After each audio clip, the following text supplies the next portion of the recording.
ಆ ಪೋಸ್ಟ್ ನೋಡಾದ್ಮೇಲೆ ಅದ್ರಲ್ಲಿ ಒಂದು ಒಳ ಅರ್ಥನೂ ಕಾಣಿಸುತ್ತೆ. ಅಂದ್ರೆ ಈ ಹಿಂದೆನೂ ಆಗಿದೆ, ಈಗಲೂ ಆಗ್ತಾ ಇದೆ ಅಂತ.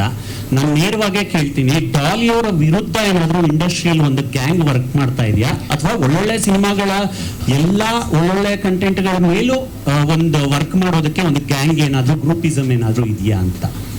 I don't think so. ನಾನು ಎಲ್ಲರ ಜೊತೆ ಚೆನ್ನಾಗಿದ್ದೀನಿ. ನಾನು ಭಾಳ ಹಾರ್ಟ್ಫುಲ್ ಆಗಿ ಎಲ್ರಿಗೂ ವಿಶ್ ಮಾಡ್ತೀನಿ.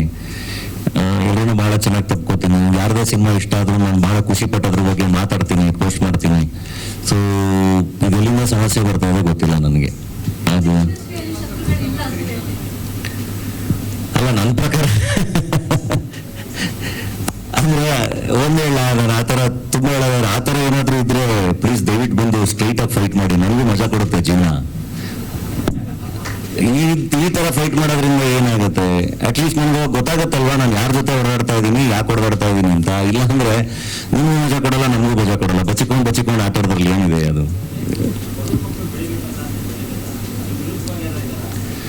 ಬಡವರ ಮಕ್ಕಳು ಬೆಳಿಬೇಕು ಅದೇನು ಗೊತ್ತಾ, ಆ ಸ್ಟೇಟ್ಮೆಂಟ್ ಅದಕ್ಕೆ ನಾನೇ ಟ್ರಾವೆಲ್ ಮಾಡ್ಕೊಂಡ್ಬಿಟ್ಟೆ. ಅದು that's a very good statement ಆಯ್ತಾ. ಅದು ಬರೀ ಸ್ಟೇಟ್ಮೆಂಟ್ ಅಲ್ಲ, ಅದು ಯಾರೇ ಆದ್ರೂ ಇಲ್ದವರು ಬೆಳಿಬೇಕು ಅನ್ನೋದು, ಅದು ಪದೇ ಪದೇ ಎಕ್ಸ್ಪ್ಲೈನ್ ಮಾಡ್ಬೇಕಲ್ಲ ಅನ್ನೋದೇ ಇವತ್ತಿನ ದೊಡ್ಡ ದುರಂತ. ಅದನ್ನ ನನಗೇನು ಆಗ್ಬೇಕಾಗಿಲ್ಲ ಅದರಿಂದ, ಅಥವಾ ಅದರಿಂದ ನಾನು ಉಪಯೋಗ ಪಡ್ಕೊಂಡೇನೋ ಆಗ್ಬೇಕಾಗಿಲ್ಲ. ನಾವು ಕೆಲಸ ಮಾಡ್ಕೊಂಡು ಬಂದಿರೋದು, ಯಾವುದೋ ಸ್ಟೇಟ್ಮೆಂಟ್ ಇಂದ ನಾನು ಇಲ್ಲಿವರೆಗೂ ಬಂದು ಕೂತಿಲ್ಲ ಅಲ್ಲ. ನಾನು ಕೆಲಸ ಮಾಡ್ಕೊಂಡು ಬಂದಿರೋ ಮನುಷ್ಯ ತಾನೆ. ಈ ಪ್ರತಿ ಸರಿನೂ ಎಲ್ರಿಗೂ ನನ್ನ ಜರ್ನಿ ಕೂಡ ಗೊತ್ತು. ಸೊ ಅದೇನು ಗೊತ್ತಾ ನಿಮ್ಗೆ, ಖ್ಯಾತಿ ತೆಗಿಬೇಕು ಅಂದ್ರೆ ಎಲ್ಲಿಂದ ಹೆಂಗ್ ಬೇಕಾದ್ರೂ ಖ್ಯಾತಿ ತಕೊಂಡ್ ಬರ್ಬೋದು. ಅಂಡ್ ಅದಕ್ಕೇನೆ ನಾನು ಮಾತಾಡೋದೇ ಬೇಡ ಅಂತ ಹೇಳಿ ದೂರ ಉಳ್ಕೊಂಡಿದ್ದೀನಿ. ಇಂಟರ್ವ್ಯೂಸ್ ಕೂಡ ಬೇಡ ಅಂತ. ಯಾಕೆಂದ್ರೆ ನೀವು ಏನ್ ಹೇಳಿದ್ರು ಅದನ್ನ ಹೆಂಗ್ ಬೇಕಾದ್ರೂ ಅದನ್ನ, ಈಗ ಇಷ್ಟೆಲ್ಲ ಮಾತಾಡಿದೀವಲ್ವಾ, ಇದ್ರಲ್ಲಿ ನಾನು ಆರಾಮಾಗಿ ಮಾತಾಡ್ಕೊಂಡು ಹೋಗಿದ್ದೀನಿ. ಈಗ ನೀವೆಲ್ಲ ಇದ್ದೀರಾ, ನೀವೆಲ್ಲರೂ ಗೊತ್ತು, ನಿಮಗೆ ನಾನು ಮಾತಾಡಿರೋ ಇಂಟೆಂಟ್ ಏನು, ನನ್ನ ಉದ್ದೇಶ ಏನು, ಎಲ್ಲದೂ ಬಹಳ ಚೆನ್ನಾಗಿ ಅರ್ಥ ಆಗಿರುತ್ತೆ.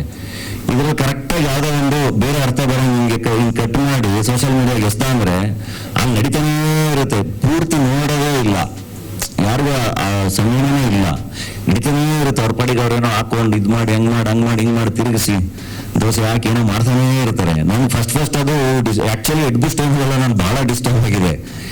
ಇವಾಗೆಲ್ಲ ನಾನು ತಲೆನೇ ಕೆಡಿಸ್ಕೊಳ್ಳಲ್ಲ. ನನ್ನ ಟ್ವಿಟರ್ ಓಪನೇ ಮಾಡಲ್ಲ. ನಾನು ಇನ್ಸ್ಟಾಗ್ರಾಮಲ್ಲಿ ನಾನೇನು ಪೋಸ್ಟ್ ಮಾಡಬೇಕು ಮಾಡ್ಬಿಟ್ಟು ಸುಮ್ಮನೆ ಆಗ್ತೀನಿ. ಈಗ ಇದನ್ನ ಹೇಳಿದೀವಲ್ವಾ, ಇನ್ಸ್ಟಾಗ್ರಾಮಲ್ಲಿ ಒಂದು ತಗೊಂಡು ಓಪನ್ ಮಾಡ್ಕೊಬಿಟ್ಟಿರ್ತಾರೆ. ಯಾವುದೋ ಒಂದು ಪೋಸ್ಟ್ ಹಾಕಿದ್ರೆ ಒಬ್ಬನೇ ಬಂದು 1000 ಕಮೆಂಟ್ ಹಾಕಿದಾನೆ. ಏನ್ ಪ್ರೋಗ್ರಾಮಿಂಗ್ ಏನು ಟಕ ಟಕ ಟಕ ಟಕ ಟಕ ಅಂತ ಏನ್ ಮಾಡಕ್ಕಾಗತ್ತದ? ಈಗ ಮದರ್ ಪ್ರಾಮಿಸ್ ಸಿನಿಮಾ ರಿಲೀಸ್ ಆದ ದಿನದಿಂದ ಧನಂಜಯ್ ಅವರ ಹಳೆ ವಿಡಿಯೋಗಳು, ಕೆಲವು ಒಬ್ಬ ನಟನ ಬಗ್ಗೆ ಮಾತಾಡುವಂತ ಹಳೆ ವಿಡಿಯೋಗಳು ಎಡಿಟ್ ಆಗಿ ಬೇರೆ ಬೇರೆ ರೀತಿ ಬಿಂಬಿಸುವಂತ ಒಂದು ಕೆಲಸ ಆಗ್ತಾ ಇರುವಂತದ್ದು. ನಾವು ಅಂದ್ರೆ ಯಾವಾಗ ಈಗ ಕುತ್ಕೊಂಡು ಪೇಜ್ ಓಪನ್ ಮಾಡಿದ್ರು ಸ್ಕ್ರೋಲ್ ಮಾಡ್ತಾ ಇದ್ರೆ ಅದೊಂದು ವಿಡಿಯೋ ಬರುತ್ತೆ. ಧನಂಜಯ್ ಅವರು ಹಳೆ ವಿಡಿಯೋಗಳು ಏನು ಮಾತಾಡುವಂತದ್ದಿತ್ತು, ಅದು ಬೇರೆ ರೀತಿ ಬಿಂಬಿಸ್ತಾ ಇರುವಂತದ್ದು. ಸೊ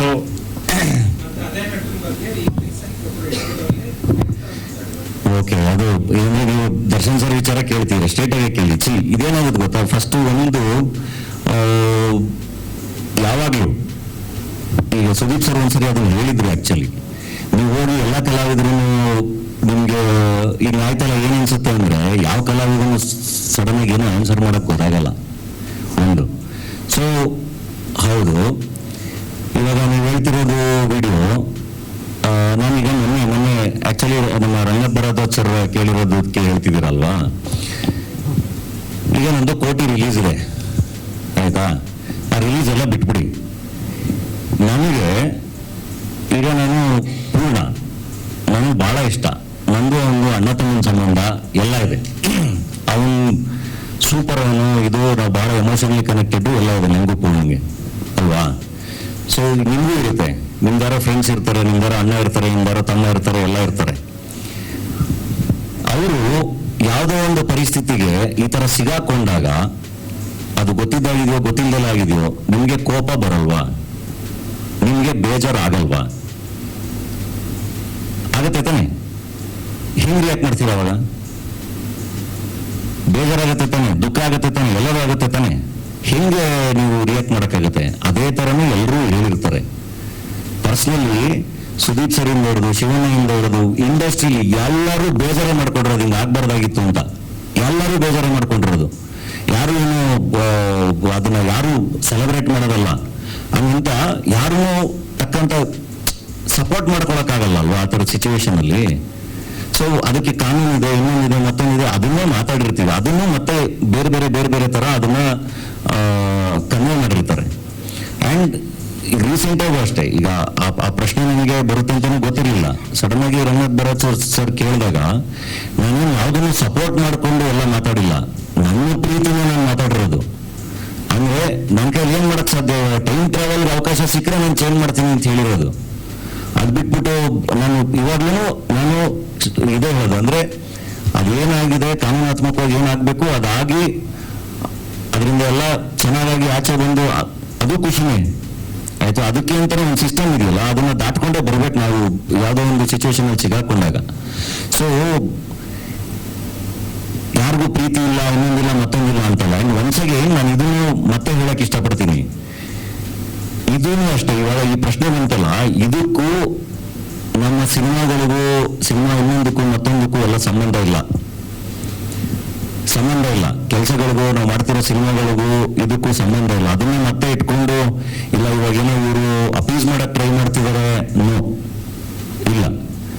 ನಮಗೆ ಪರ್ಸನಲ್ ಆಗಿ ನಮ್ಗೇನು ಎಮೋಷನ್ ಇರುತ್ತೆ, ನಮ್ಗೇನು ಸಂಬಂಧಗಳು, ಒಬ್ಬ ಅಭಿಮಾನಿಗೂ ಒಬ್ಬ ಕಲಾವಿದನಿಗೂ ಏನು ಸಂಬಂಧ ಇರುತ್ತಲ್ಲ, ಹಂಗೆ ಕಲಾವಿದರಿಗೂ ಅದೇ ತರ ಸಂಬಂಧ ಇರುತ್ತೆ, ಅದೇ ತರದ ಕನೆಕ್ಷನ್ ಇರುತ್ತೆ.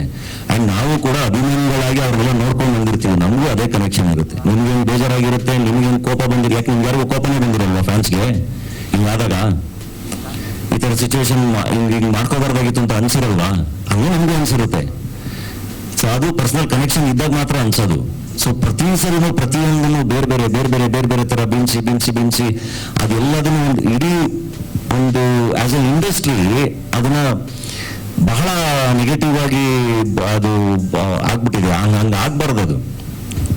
ನೀವು ಮತ್ತೆ ದರ್ಶನ್ ಸರ್ ಒಟ್ಟಿಗೆ ಕೆಲಸ ಮಾಡಿದ್ದೀರಾ, ಒಳ್ಳೆ ಒಡನಾಟ ಇದೆ. ಆದ್ರೆ ದರ್ಶನ್ ಅವರ ಫ್ಯಾನ್ಸ್ ನಿಮ್ಮಲ್ಲಿ ಕೋಪ ಮಾಡ್ಕೊಂಡಿರೋದು, ನೀವು ನೇರವಾಗಿ ಏನಾದ್ರು ಹೇಳ್ಬೋದು ಅವ್ರಿಗೆ? ಅದು ನಾನು ಒಬ್ಬ ಅಭಿಮಾನಿನೇ ಅಲ್ವಾ, ನಾವು ಅದನ್ನ ತುಂಬಾ ಸರಿ ಎಲ್ರಿಗೂ ಅದು ಹೆಂಗೆ ಹೇಳೋದು, ಅಂದ್ರೆ ಅದನ್ನ ವಿಟ್ನೆಸ್ ಮಾಡಿದಾರಲ್ವಾ. ನಾನು ಹೇಳ್ತಿರೋದು ಪ್ರಾಕ್ಟಿಕಲಿ ಅದೇ. ಈಗ ಸ್ವಂತ ಅಣ್ಣ ತಂದಿರೋ ಜಾಗದಲ್ಲಿ ಇದ್ರೂ ಇದೇ ತರ ಇರುತ್ತೆ. ಸೊ ಇದು ಒಂದು ಪ್ರೋಸೆಸ್, ಅದು ಕಾನೂನಾತ್ಮಕವಾಗಿ ಏನಾಗ್ಬೇಕು ಹಂಗೆ ಆಗ್ಬೇಕು. ಯಾರು ಏನು ಚೇಂಜ್ ಮಾಡಕ್ಕಾಗಲ್ಲ, ಯಾರು ಹೋಗಿ ಟಕ್ಕಂತ ಏನೋ ಬದಲಾವಣೆ ಮಾಡಕ್ ಆಗಲ್ಲ ಅದು.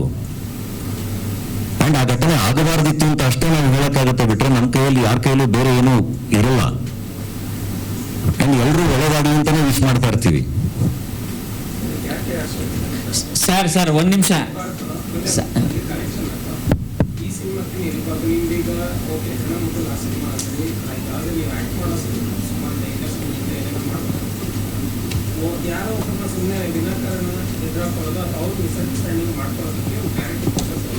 ಅದೇ ನಾನು ಯಾರನ್ನು ಅದಕ್ಕೆ ಕ್ಲಾರಿಟಿ ಹೇಳಿದ್ದು. ಅಂದ್ರೆ ನೀವು ಹೆಂಗೆ ರಿಯಾಕ್ಟ್ ಮಾಡಿರ್ತೀರಲ್ಲ, ಹಂಗೆ ನಿಮ್ಗೇನು ಅನ್ಸಿರುತ್ತಲ್ಲ ಅದೇ ನನಗೂ ಅನ್ಸಿರುತ್ತೆ. ನಾನು ನಿಮ್ಮೊಳಗೆ ಒಬ್ಬನೇ, ಆದ್ರೆ ಅದಕ್ಕೆ ಬೇರೆ ಬೇರೆ ಅರ್ಥಗಳನ್ನ ಎಡಿಟ್ ಮಾಡಿ ಕೊಟ್ಟಿರ್ತಾರೆ ಅಷ್ಟೇ ಅಂತ.